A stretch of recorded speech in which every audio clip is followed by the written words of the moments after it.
Karibu sana ndani ya Darajani 1195, podcast yako ya kwanza ya Chelsea kwa lugha adhimu sana Kiswahili.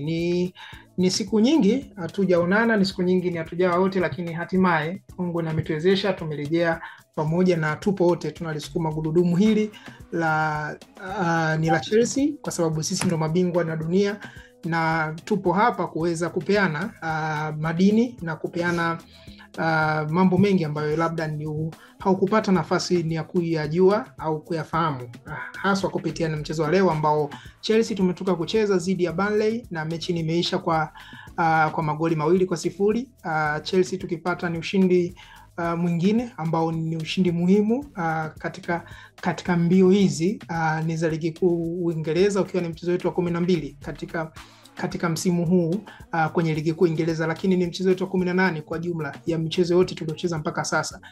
Ni ushindi wa leo ni umepatikana kwa magoli ya Pedro Neto akifunga goli dakika ya 37 kwa pasi ya Jamie Gittens, lakini pia Enzo Fernandez akija kufunga goli dakika ya 88 kwa pasi nzuri, kwa kazi kubwa nilofanywa na Mark Guiu ambaye aliingia kutokea bench na akichukua nafasi ya Joao Pedro, ambapo mimi binafsi sababu hiyo nilifurahia sana. Sasa nende moja kwa moja kwa mchambuzi ambaye bila shaka yeye ni atatupatia madini kwa kile ambacho amekiona kwa dakika zote 90.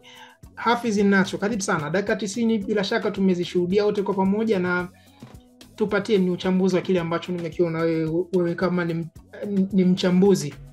Karibu sana.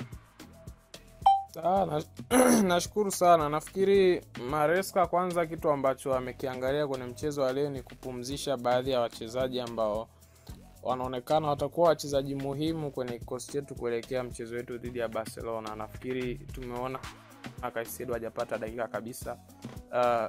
Tumeona pia Reece James mapema tu amepumzika. Enzo ambaye amecheza dakika nyingi pia ni mchezaji muhimu, ila Joao Pedro baadaye alikuja kutoka. Ila kwa mchezo kama mchezo ulivyokuwa, nafikiri wasiwasi wangu ulikuwa kwenye eneo la katikati ambalo tulimkosa Moises Caicedo, na akaanza kwenye eneo lile akaanza Andre Santos ambaye alitoa performance bora zaidi leo na mpaka amekuwa nyota wa mchezo. Nafikiri huu ni mchezo wake ambao ni mkubwa kwenye career ya Chelsea, kwa sababu utamuongezea confidence na ile hali ya kujiamini zaidi pindi ambapo mwalimu atakuwa anampa nafasi. Kwa hiyo nafikiri hili ndio lilikuwa eneo ambalo linanipa wasiwasi, ila kwenye kipindi cha kwanza kwa dakika za mwanzoni niliona kama anasuasua bwana mdogo Santos, ila baadaye alifanya kugia up baadaye na akaanza kutoa vitu ambavyo vilikuwa vinahitajika kuonekana. Nafikiri hata commentator alikuwa anasikika anasema yani maeneo yote ya ball recoveries unamkuta Andre Santos yupo kwenye eneo la tukio, aidha pembeni, katikati, ama zile balls ambazo zinadondoka second balls. Japokuwa anakuwa na height ndogo, lakini kuna muda unaona anasogea kwenye maeneo muhimu. Muda mwingine hata asipofanya execution ya kuokoa mipira ama kuchallenge, anakuwa ameongeza number superiority kwenye kila eneo defensive. Hii ndio ilikuwa engo ya kwanza ambayo nilikuwa natamani kuiona leo itatoa kitu gani. Nafikiri Maresca ana enjoy kwa sababu kitu ambacho amekihitaji ni kumpa imani yake bwana mdogo Santos, na amerudi akamrudishia fadhila mwalimu Maresca. Ila kwenye engo nyingine nafikiri ni namna ambavyo tulikuwa tuna create chances na kushindwa kutengeneza mabao. Nafikiri moja ya michezo ambao tumepata nafasi nyingi zaidi za wazi ambazo zilikuwa zina uwezo wa kuzaa walau mabao 4 mpaka 5 ni mchezo wa leo. Kuna turns kama 2 Liam Delap alizifanya kuwatengenezea wenzake, mwisho wa siku final product inakuwa si nzuri. Ila pia kuna nafasi ambazo zilikuwa zinahitaji movements nyepesi, naona wachezaji walikuwa wanajaribu kucomplicate mambo, hususan kwa Joao Pedro ambaye alipata chances nyingi kwenye mashimo nyuma ya mstari wa kiungo cha Burnley, kwa sababu leo kwa kiwango kikubwa nafikiri Burnley walikuwa wameanza vizuri kwenye eneo la katikati na 4-3-3 ya kawaida, na wale watatu wa katikati waliweka overloads, kwa sababu kwenye eneo letu lile muda mwingi ulikuwa unakuta anabaki Santos peke yake, ambapo Enzo Fernandez anasogea juu, na baadaye Makukurea hata akisaidia unamkuta yeye kashasogea kwenye eneo la boxi na ama eneo la mwisho kule. Kwa hiyo unakuta Santos anapata overloads. Ila baadaye nafikiri Maresca alimuelekeza Enzo Fernandez kwamba inahitaji asogee na rhythm ya timu ambayo inatakiwa kusogea, na hapo ndipo tukaanza kuona bwana mdogo Santos anatoa vitu vyake. Kwa hiyo nafikiri kitu ambacho kimeonekana ni weakness kwenye mchezo wa leo, japo tumepata mabao mawili, nafikiri ni the way ambavyo matumizi ya nafasi yalikuwa yanafanyika, kwa sababu ukiangalia kama nilivyosema hapo, mipira mingi nyuma ya mstari wa kiungo cha Burnley ilikuwa inadondoka, hususan zile second balls, hata mipira mirefu ambayo inatoka kwenye backline kwa kina Charlo Bartosin pamoja na hata Robert Sanchez ambaye alikuwa anatoa mipira ile. Kwa hiyo nafikiri ni eneo ambalo Maresca inabidi aongee na vijana wake, kwa sababu tunaelekea kwenye michezo migumu ndani ya mwezi huu. Ila eneo jingine nafikiri kwenye fullbacks sina tatizo napo, kwa sababu James ametoa performance nzuri, baadaye Chalobah akasogea kule, na hata Malo Gusto alikuwa akisogea kusaidia kipindi cha pili, amefanya vizuri. Kukurea naye hivyo hivyo. Ila nafikiri kuna kitu kimeongezeka kwa Gittens kadri anavyozidi kupata michezo ndani ya Premier League ukiachana na mashindano mengine. Ukiangalia leo ametoa assist, bao zuri kabisa, diving header anafunga Pedro Neto. Nafikiri inamuongezea confidence na baadhi ya mambo ambayo mchezaji wa Chelsea anahitaji kuyapata. Kwa hiyo kwa washambuliaji nafikiri kwa Liam Delap pamoja na Joao Pedro wanahitaji kuongezewa vitu, au Delap kama kuna namna fulani bado hajaipata fitness, nafikiri mwalimu anabidi kuendelea kuongea naye taratibu, kwa sababu kumekuwa na matumizi ya hovyo sana ya chance ambazo zinapatikana. Hapa ndugu ni msikilizaji, kama utakuwa ni hujaelewa, Jamie Gittens nilitakiwa ni lazima tuwataje, kwa sababu anayemchambua ni shabiki wake namba 1. Kwa hiyo mimi binafsi sijashangaa, nilitegemea hilo jambo. Okay. Niende moja kwa moja kwa Simon. Liam Delap pamoja na Joao Pedro wanatupa maswali mengi sana. Grafu zao zinazidi kushuka, hawaonyeshi kile kiwango ambacho tulikitegemea wakati tunawasajili. Joao Pedro ni alianza vizuri sana kwenye FIFA Club World Cup, lakini mpaka sasa anaonekana bado yani performance yake still bado inazidi kushuka, sio kama ile ambayo tulimuona nayo kwenye FIFA. Wakati pia Liam Delap na yeye ndo anazidi kupotea mchoyo, nafasi ni anazipata zinaonekana ni ngumu kwake, lakini pia analazimisha kufunga wakati yupo kwenye engo ngumu, na end product yake haiakisi kwa jitihada ambazo ndiye anazozifanya. Ni unafikiri tunalitibu vipi tatizo hili? Kwa sababu tumekuwa na mfululizo wa wachezaji wengi sana ambao haswa tunawasajili alafu wanaenda kucheza namba 9, hawatupati kile ambacho tunakitegemea kutoka kwao. Nini haswa shida ya Chelsea kwa namba 9 zetu? Karibu Simon. Nachofikiri kwa Joao Pedro ni nafasi anayocheza na the way timu inavyocheza, ndio maana tunamuona kama ana struggle. Yani ni mtu kwanza ambaye anakawia kufika kwenye lango, tofauti na alivyoanza. Ina maana yeye alikuwa namba 9 kama mshambuliaji kiongozi, nyuma yake kiwepo Palmer ambaye tunamjua kabisa Palmer kwenye ubora wake kutengeneza nafasi, kupiga pasi, kutengeneza nafasi, ni yuko bora zaidi. Kwa alikuwa akikosa ile nafasi 3, akipata moja tunaona kama ameperform, lakini sasa akikosa 2 ambazo tulikuwa tunategemea zitoke kwenye zitupe ushindi, tunamuona kama ame underperform. Na hisi ndio kitu ambacho tunakiona kwa sasa hivi. Yuko mbali na goli, na kumchezesha kama namba 10 alafu Delap acheze namba 9. Kwa sasa ndio ni idea nzuri kwa sasa, lakini unamuona profile yake ni mtu ambaye yani akicheza namba 10, Enzo acheze namba 8, alafu Caicedo acheze namba 6 kwenye kiungo pale.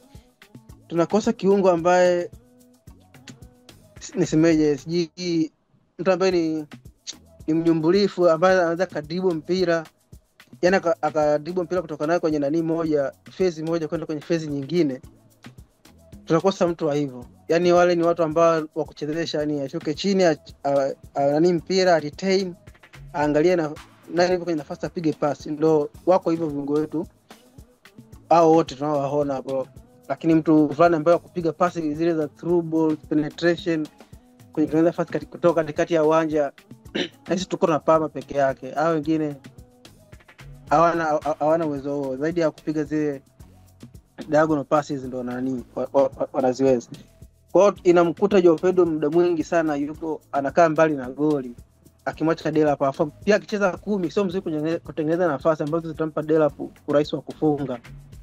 Kwa hiyo pia tunakosa namba 10 ambaye ni namba 10 mwenyewe. Kwa hiyo na hisi ndo changamoto. Kwa hiyo ni kwa uchambuzi huo ni tunakosea kumhukumu kwamba tunaona, yani tunavyoona sio uhalisia, au ni kweli kwamba ni ana performance sio nzuri?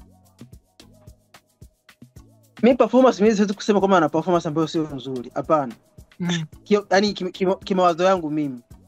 Kwa sababu ukiangalia unakuta anashuka chini, ana link up na team. Kuna baadhi ya mipira anapiga pasi, kuna baadhi analazimisha kutaka kudribble na mpira kwenda mbele japo ananyang'anywa, kwa sababu sio profile yake. Yaani kuna vitu anatamani vitokee kupitia yeye, lakini sio profile yake, naweza kusema hivyo. Yaani ni mtu ambaye Nacho, nimesikia ni una neno.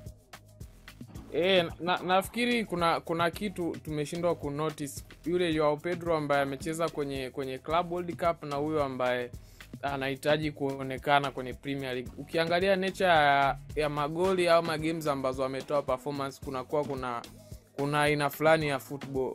Nikisema free flowing football nafikiri naeleweka. Yaani mpira ambao una mtiririko, ambao zile quick passes na namna fulani flow inaonekana. Nafikiri hata Brighton alikuwa anatakata sana kutokana na aina hiyo ya mpira. Kwa hiyo kwa Chelsea tunaona kabisa timu inahitaji itulie, timu nzima, kila mtu aucheze mpira kichwani kama the way ambavyo Palmer anafanya, kina Enzo na hata Caicedo anafanya. Yaani timu inahitaji itulie zaidi, alafu baadaye ndo tuanze kusogea taratibu, au hata kama mchezaji anashuka chini kama the way anavyofanya Pedro, asogee na timu juu. Ila Joao Pedro kwa mimi ninavyomtazama, kwa sababu yeye ni second striker, na nafikiri ni mzuri kwenye kuattack zile spaces nyuma ya mstari wa mabeki pindi ambapo timu inashambulia, kuliko the way ambavyo anachezeshwa sasa hivi. Anashuka chini zaidi kukisaidia kiungo na achukue mipira arudi nayo juu. Kwa hiyo nafikiri ni kama anachokipitia Gittens ama wachezaji wengine ambao wameingia kwenye kikosi kuadapt aina ambayo mpira Maresca anauweka. Kwa sababu nafikiri kwenye tournament ya Club World Cup alionekana anatakata, kwa sababu tuzingatie mechi karibuni zote tulikuwa tunacheza aina fulani ya football ambayo yani hatuhitaji mambo mengi, tunahitaji to flow, alafu mtu ambaye yuko very clinical kwenye kufunga. Nafikiri ndo maana Joao Pedro alikuwa na deliver, ila kwenye ku break defense na vitu kama hivyo ni kitu ambacho kinampa wakati mgumu sana Joao Pedro. Kwa hiyo nafikiri tukimtazama hivi tunaweza tukapata majibu sahihi kwa nini sasa hivi hatoi ile end product ambayo watu wengi walikuwa wanaitazama mwanzoni. Tuseme ni kwenye game, yani ni Joao Pedro tutamuona ni mzuri kwenye game kubwa, ni kama nilivyokuwa kwenye FIFA. Ni game ambazo Chelsea ni tunaingia tukiwa tunataka matokeo, kwa sababu ni tunatazamwa kama ni underdog. Ni sahihi nikisema hivyo? Nafikiri ndo huwa tunacheza mipira hii ya namna hiyo. Utamuona mara nyingi anaingia kwenye mashimo ambayo labda zikitokea second balls unamkuta, ndo vile utamuona sasa Joao Pedro. Ila kusema kwamba tuhitaji kujenga mashambulizi kuanzia nyuma kama ambavyo timu inafanya, ambavyo tunakutana na timu ndogo, nafikiri hawezi kuwa solution kwenye ile eneo la namba 10 kwa sasa kwa timu yetu. Okay, Liam Delap naye pia tunamzungumziaje? Ni bado ni mapema kutoa hukumu kwa sababu ni ametoka kwenye majeruhi, au na yeye ndo mkosi wa namba 9 ya mgongoni? Tunawekaje Simon? Liam Delap hatujaona matokeo kutoka kwake, yani haja na tangu na Chelsea kuanzia kule Club World Cup kule. Haja kile kitu ambacho tunakitegemea. Mimi naamini anapotubu, mimi nikimwangalia yeye anavyokimbia, yani anavyojiposition, tunamuona kama anakosa magoli, anakosa nini, zile ni instinct kwamba huyu jamaa ni hatari. Siku hiyo confidence ikirudi kupata hizo chances tutamuimba sana. Yani cha kwanza ni kuwa na instinct za ushambuliaji. Anazo kweli. Kwa sababu ukiangalia mpira inavyocheza, anavyokimbia kwenye nafasi na mipira inapomkuta. Yaani mara nyingi mipira inamkuta ipo kwenye nafasi. Kwa ni swala tu akikati akili yake kitulia kama bana naanza kufunga. Akifunga kwanza, akifunga ya pili, ikam confidence. Yaani tutakuja kumwimba tu baadaye.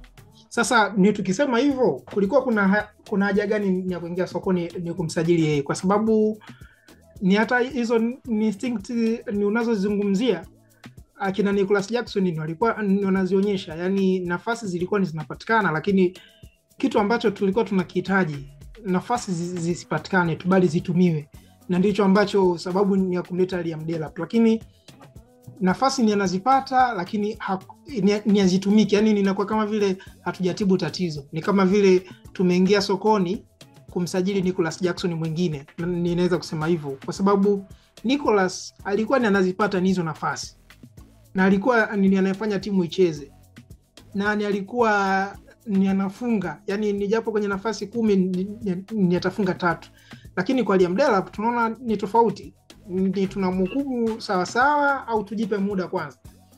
Nacho hapo nafikiri kwa Delap kwanza, mimi kuna baadhi ya vitu vinanifanya nisite kumfanyia judgment, kwa sababu kuna namna fulani timu tunaiona kabisa, yani inakosa baadhi ya watu ambao wanaongeza ule ubunifu wa hali ya juu kwenye timu. Kwa sababu Jackson ilikuwa rahisi kumhukumu kwa sababu alicheza games nyingi sana ambazo Palmer alikuwepo na Enzo alikuwepo humo ndani, na kuna namna ambavyo timu ilikuwa inatengeneza chances za kutosha kabisa, na tukawa tunaona Jackson anakosa chance ambazo ni chances za wazi. Nafikiri hata Sancho alihusika kwenye magoli mengi kwenye kuyatengeneza pia msimu uliopita kama tulizingatia. Pia ni more creative winger, yani ni winger ambaye mara nyingi anaingia ndani na kufanya vitu vihappen. Pia Enzo Fernandez tunampata yule ambaye games zote unakuta, yani kile kikosi namaanisha kile kikosi ambacho ni full mkoko, alafu mweke na Delap juu pale, ndo hapo sasa tuanze kumfanyia judgment kwamba ameshindwa kudeliver na vitu kama hivyo. Kwa hiyo nafikiri kuna namna fulani anaonekana haisaidii timu kwa kiwango kikubwa, kwa sababu labda kunakosekana aina fulani ya creative players kama alivyokuwa Palmer kwa kiwango kikubwa. Kwa sababu ukizingatia rejea game ambayo Palmer aliumia mchezo dhidi ya West Ham, tulishinda bao 5. Angalia nature ya magoli ambayo yalifungwa siku ile. Kuna goli Estevao alitengeneza, nafikiri wote mliona. Kuna link up fulani alikuwa anazitengeneza. Kwa hiyo unaona kabisa ni mtu ambaye anajua kukaa kwenye maeneo, na nafikiri ni upgrade ya ball striking ambayo alikuwa nayo Jackson, na sababu Chelsea walimuendea Delap. Kwa hiyo mimi nasubiri nione kile kikosi ambacho ni full mkoko, tunaamini the best players ambao wote wapo, na Estevao labda una Palmer na Enzo juu.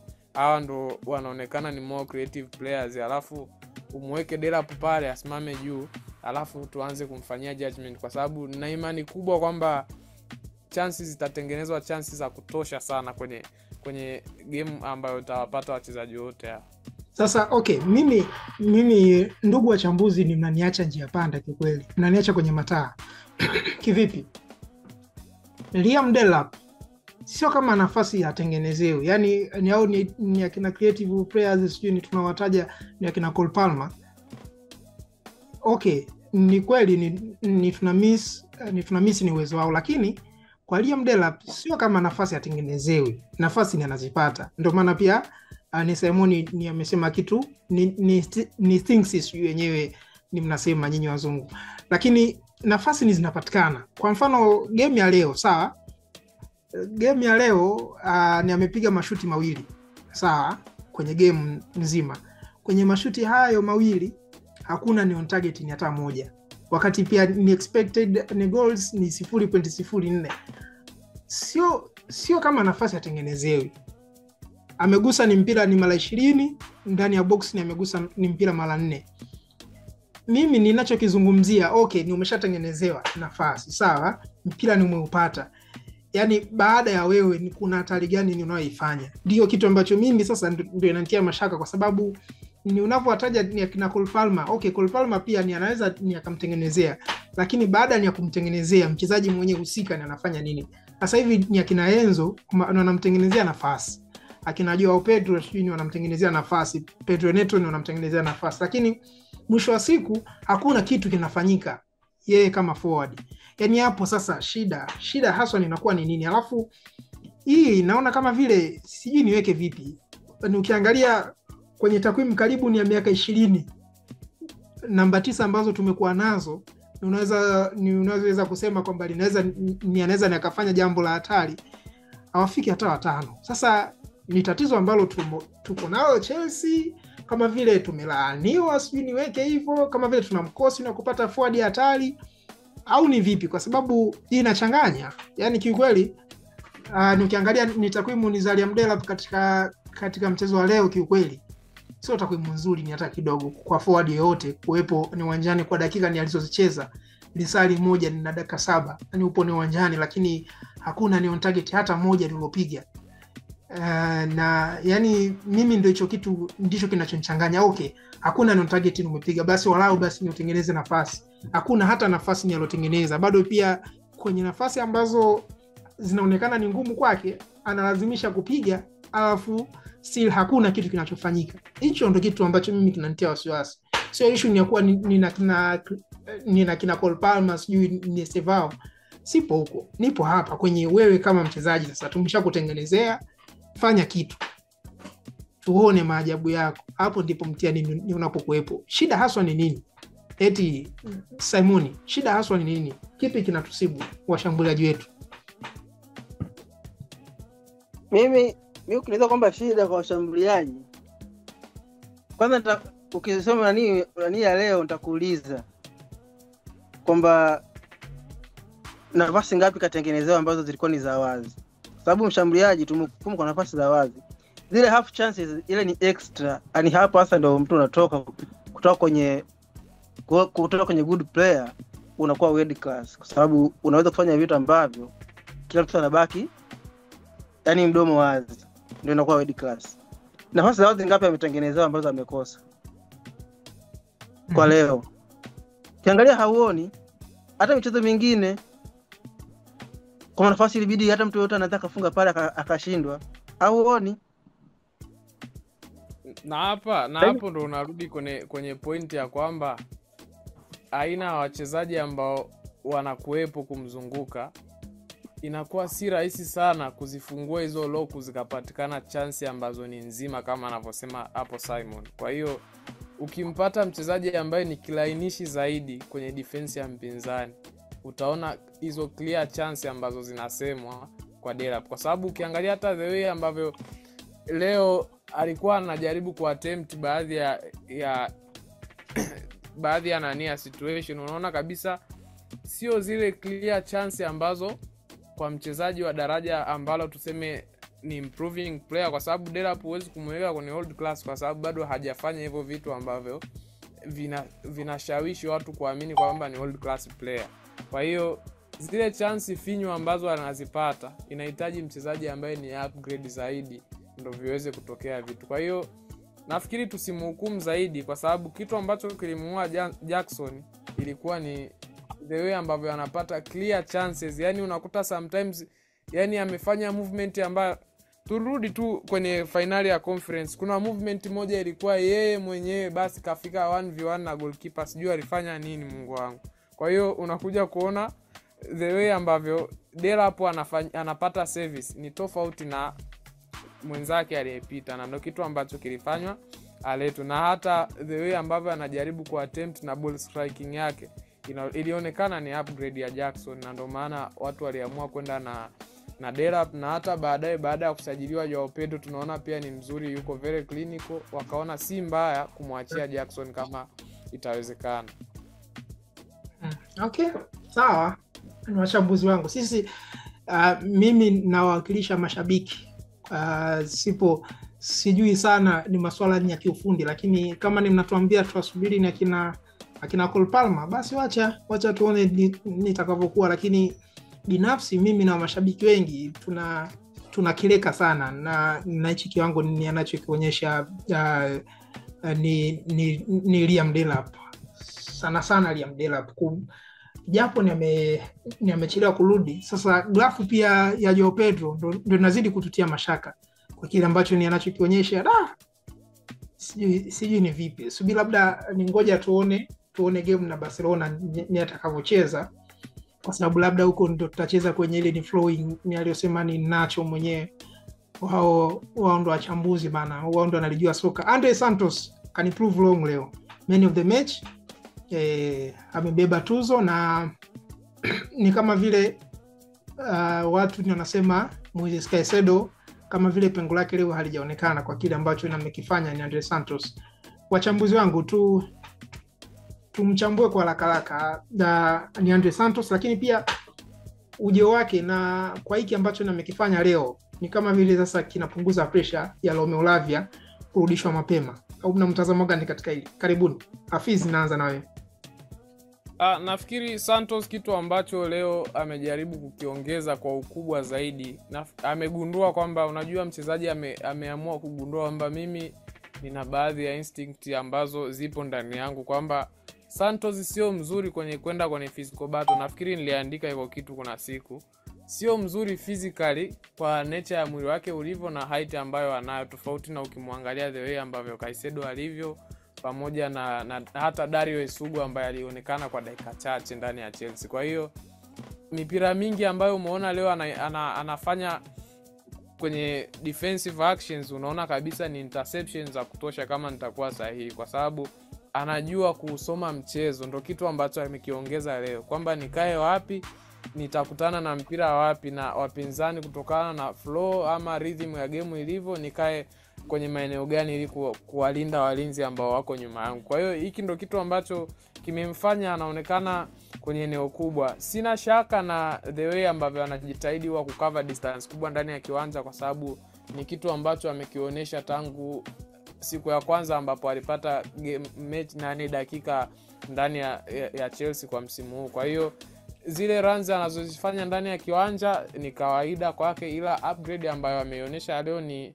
ule uelewa wa kusoma mchezo na kusoma zile pasi za wapinzani. Kwa hiyo nafikiri hiki kitu ndo kimemuongeza defensive wise kuonekana kwamba ameendelea kuimprove kwenye mechi baada ya mechi. Kwa hiyo sidhani kama ameongezeka kitu kikubwa sana, ila ni just the way ambavyo anausoma mchezo na kusogea kwenye maeneo kwa wakati. Sawa. Simon, tunamzungumziaje jamaa yetu? Andy Santos kwa leo nilichokiona, tofauti na siku zingine, kwamba leo alikuwa anasoma sehemu gani akae zaidi, tofauti na mechi zingine. Unajua mechi zingine alichokuwa anakifanya, alikuwa anatamani acheze kama box to box, umkute mbele, umkute pembeni ya uwanja, au umkute wapi. Na mimi leo nahisi Enzo alikuwa Maresca alikanaye akamwambia, leo naomba utulie, naomba leo nilindie back 4. Kimuona mara nyingi ulikuwa unamuona kama yuko mstari mmoja na nia ulinzi. Alikuwa na switch tu kidogo, anaenda mbele kidogo, anaenda kule kwa James kidogo, anakuja kwa kule kidogo. Kila muda mwingine alikuwa anacheza tu pale. Alikuwa amejitenga kisaiko chake, alikuwa anakilinda pale hivi wapinzani wanapopita. Yaani alikuwa anapita kushoto na mkuta kushoto kule. Kupita kulia anakuta kulia, katikati na mkuta pale katikati. Ndio sababu kiongeza na mizima mashambulizi mengi sana leo. Na hizi ndio hapo Dario ifanya kubwa sana kwa leo. Okay, mara baada ya ushindi wa leo tunaendelea kuwa nafasi ya pili mpaka sasa, kwa sababu bado Man City hatujajua ni hali yake ni tendaje huko aliko, lakini zinatufanya tufikishe alama 23 tukiwa tumecheza mechi 12 mpaka sasa. Wengine ni wapo ni uwanjani muda huu, na kesho pia kuna timu zitakazokuwepo uwanjani, lakini tumefikisha ni alama 23 katika mechi 12, magoli 23 ya kufunga na magoli 11 ya kufunga, tukiwa na goal difference ya magoli 12. Tupo nyuma ya Arsenal kwa alama 3, ambaye yeye kesho inatacheza dhidi ya Tottenham katika London Derby, wanaita North London Derby. Hapo tutaombea sare. Mimi binafsi naombea sare au Arsenal wafungwe, japo kumwombea pia Tottenham washinde nao pia ni mtihani mwingine. Kwa hiyo mimi binafsi nitamwombea, tutaomba sare tunitokee kwenye mechi hiyo ili tuweze kupunguza gap la alama lilokuwepo kati yetu sisi na Arsenal. Chelsea mechi inayofuata tutacheza dhidi ya Barcelona, ambapo nitakuwa Jumanne hii majira ya saa 5 kamili, mchezo wa Champions League.